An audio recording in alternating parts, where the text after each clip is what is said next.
Dear students, आज का हमारा वीडियो का टॉपिक है राष्ट्रपति की आपातकालीन शक्तियाँ। आज से पूर्व मैंने आपको भारत के संविधान में राष्ट्रपति के बारे में क्या संवैधानिक प्रावधान बताए गए हैं, राष्ट्रपति पद की योग्यता, राष्ट्रपति का निर्वाचन, राष्ट्रपति की निर्वाचन प्रक्रिया, राष्ट्रपति पर महाभियोग और राष्ट्रपति की सामान्य शक्तियाँ तथा राष्ट्रपति की सामान्य शक्तियों से संबंधित विभिन्न महत्वपूर्ण अनुच्छेदों के बारे में अवगत कराया है।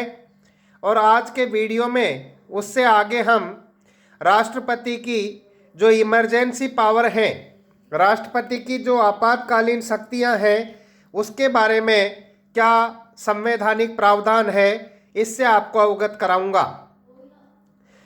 भारतीय संविधान के भाग 18 में राष्ट्रपति की आपातकालीन शक्तियों का उल्लेख अनुच्छेद 352 से 360 में किया गया है।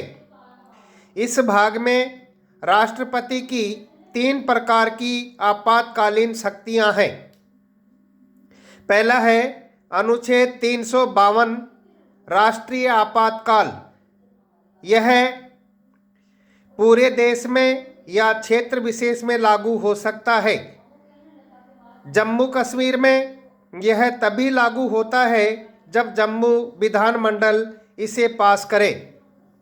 अनुच्छेद 356 में राज्य में आपातकालीन के बारे में प्रावधान है।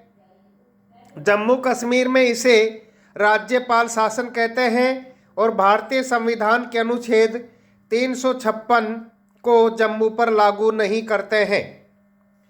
अनुच्छेद 360 वित्तीय आपातकाल। जम्मू में यह आपातकाल नहीं लग सकता।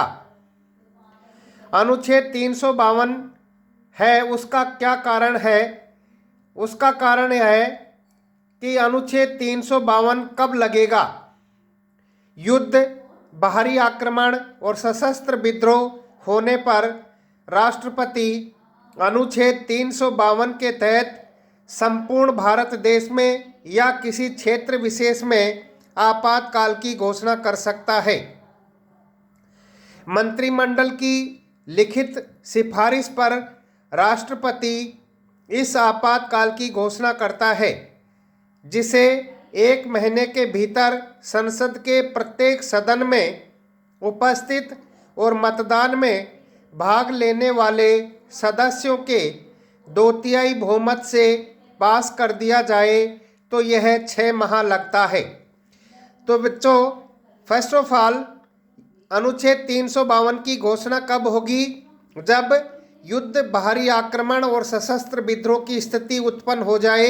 ऐसी स्थिति में मंत्रिमंडल की लिखित सिफारिश पर, लिखित रिपोर्ट पर राष्ट्रपति इस आपातकाल की घोषणा करेगा, जिसे 1 महीने के भीतर संसद के प्रत्येक सदन यानी लोकसभा और राज्यसभा में उपस्थित और मतदान में भाग लेने वाले सदस्यों के 2/3 बहुमत से पास कर दिया जाए तो यह 6 माह तक लगता है। संवैधानिक प्रभाव। इसका क्या संवैधानिक प्रभाव होगा?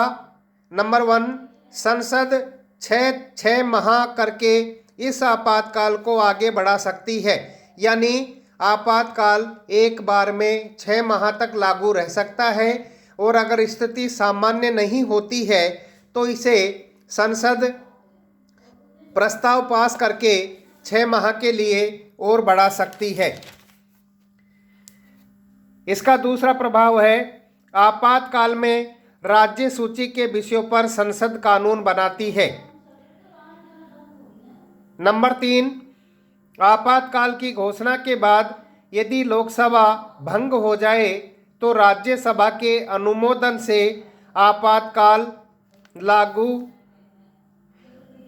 आपातकाल जारी रहता है, लेकिन नवनिर्वाचित लोकसभा को 30 दिन के भीतर आपातकाल को स्वीकृति देना जरूरी है, नहीं तो 30 दिन बाद वह स्वतः ही समाप्त हो जाएगा।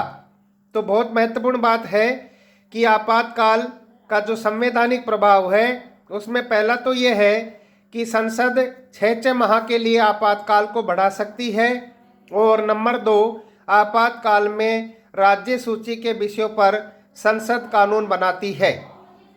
और तीसरा है, आपातकाल की घोषणा के बाद यदि लोकसभा भंग हो जाए तो राज्यसभा के अनुमोदन से आपातकाल जारी रहता है, लेकिन नई लोकसभा को 30 दिन के भीतर इसे स्वीकृति देनी होगी, नहीं तो 30 दिन बाद यह आपातकाल स्वतः ही समाप्त समझा जाएगा।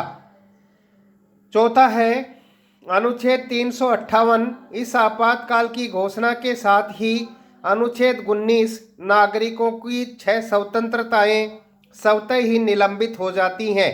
यानी आपातकाल में अनुच्छेद 19 के तहत जो आपको 6 प्रकार की स्वतंत्रता प्रदान की गई है वो भी निलंबित या सस्पेंड हो जाती हैं। नंबर 5, अनुच्छेद 359 में राष्ट्रपति द्वारा शेष मूल अधिकारों के निलंबन की घोषणा की जा सकती है। इसमें ये प्रावधान है कि जब देश में या देश के किसी भाग में आपातकाल लग जाता है तो ऐसी स्थिति में राष्ट्रपति को यह अधिकार है कि वह आपको संविधान द्वारा प्रदत्त मौलिक अधिकारों को कुछ समय के लिए निलंबन की घोषणा कर सकता है। कुछ समय के लिए आपसे मूल अधिकार छीने जा सकते हैं, निलंबन किया जा सकता है। नंबर 6, राष्ट्रपति द्वारा लोकसभा के परामर्श पर आपातकाल की समाप्ति की घोषणा की जाएगी। यानी आपातकाल की समाप्ति की घोषणा भी राष्ट्रपति द्वारा की जाती है, और वो तब की जाएगी जब लोकसभा से इसकी सलाह ले ली जाए। तो ये अनुच्छेद 352 के तहत संवैधानिक प्रावधान थे कि इसका क्या संवैधानिक प्रभाव होगा। अनुच्छेद 352 का अब तक 3 बार प्रयोग किया गया है। नंबर 1 पहला हुआ था अक्टूबर 1962 से जनवरी 1968 तक। 1962 से 1968 तक पहली बार भारत देश में राष्ट्रीय आपातकाल की घोषणा की गई थी, और इसका कारण था चीन से युद्ध। उस समय पंडित जवाहरलाल नेहरू देश के प्रधानमंत्री थे और डॉक्टर राधाकृष्णन राष्ट्रपति थे। दूसरी बार 1971 से दिसंबर 1971 से मार्च 1977 तक। इसका कारण था पाकिस्तान का अटैक।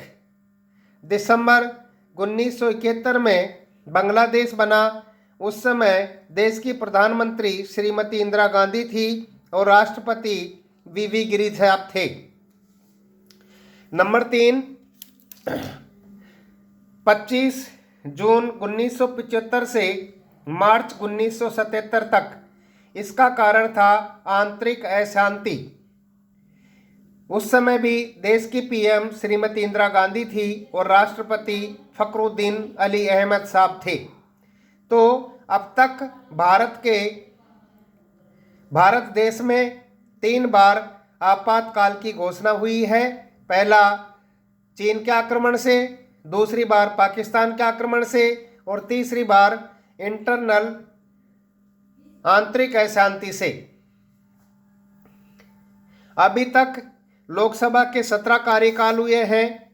पहला है 1952 में, दूसरा 1957 में, तीसरी लोकसभा 1962 में, चौथी लोकसभा 1967 और 1971 में, छठी लोकसभा 1977 में, सातवीं लोकसभा 1980 में, 1984 में 8वीं लोकसभा, 1989 से 91 तक 2 बार में 9वीं और 10वीं लोकसभा, 11वीं और 12वीं 1996 से 1998, 1999 में 13वीं लोकसभा, 2004 में 14वीं लोकसभा, 15वीं लोकसभा 2009 में, 16वीं लोकसभा 2014 में, और अभी वर्तमान में लोकसभा का ये 17वां कार्यकाल है। 1976 में 42वें संविधान संशोधन द्वारा लोकसभा विधानसभा का कार्यकाल 5 वर्ष से बढ़ाकर 6 वर्ष कर दिया गया था, लेकिन 1978 में प्रधानमंत्री मोरारजी देसाई के समय 44वें संविधान संशोधन द्वारा निम्न प्रावधान किए गए। नंबर 1, अनुच्छेद 352 में से आंतरिक अशांति शब्द को हटाकर उसके स्थान पर सशस्त्र विद्रोह शब्द जोड़ा गया। तो बच्चों ये भी ध्यान देने की बात है कि अनुच्छेद 352 के तहत 44वें संविधान संशोधन से पूर्व आंतरिक अशांति के आधार पर भी देश में आपातकाल लागू हो सकता था, लेकिन अब 44वें संविधान संशोधन 1978 के बाद ये प्रावधान कर दिया गया कि आपातकाल जो अनुच्छेद 352 में लगेगा, राष्ट्रीय आपातकाल, वो आंतरिक अशांति के स्थान पर सशस्त्र विद्रोह होने पर लागू होगा। यानी आंतरिक अशांति शब्द को इसमें से हटा दिया गया है और अब यह सशस्त्र विद्रोह की स्थिति में ही होगा। नंबर 2, अनुच्छेद 20 व 21 को आपातकाल में भी निलंबित नहीं किया जा सकता। अनुच्छेद 20 और 21 जो मैंने आपको पहले मूल अधिकारों में बताया था, जीवन जीने का अधिकार से संबंधित है। तो आपातकाल में भी आपको जीने का अधिकार होगा और आपातकाल के दौरान अनुच्छेद 20 और 21 को निलंबित नहीं किया जा सकता। बाकी इस अनुच्छेद को छोड़कर समस्त मूल अधिकारों को आपातकाल के दौरान निलंबित किया जा सकता है। कुछ समय के लिए आपसे मूल अधिकार छीने जा सकते हैं, लेकिन अनुच्छेद 20 और 21 जो जीने के अधिकार से संबंधित हैं वो आपातकाल में भी आपके लिए लागू रहेंगे। नंबर 3, लोकसभा और विधानसभा का कार्यकाल पुनः 5 वर्ष कर दिया गया, लेकिन जम्मू कश्मीर विधानसभा का कार्यकाल अभी भी 6 वर्ष है। विशेष बात इसमें यह है कि 42वें संविधान संशोधन को विवादास्पद संविधान संशोधन कहते हैं। इसे लघु संविधान भी कहते हैं, क्योंकि 42वें संविधान संशोधन में भारत के संविधान में बहुत सारी बातें जोड़ी गई थी, इसलिए इसको भारत का संविधान का लघु संविधान भी कहा जाता है। तो ये था अनुच्छेद 352 के तहत युद्ध, बाहरी आक्रमण और सशस्त्र विद्रोह से उत्पन्न आपातकाल, जिसके क्या क्या संवैधानिक प्रावधान है, कब ये लागू होगा, कब इसकी समाप्ति होगी और इसके क्या क्या संवैधानिक प्रभाव होंगे, ये बातें मैंने आपको अवगत कराई। धन्यवाद। आगे का वीडियो कल।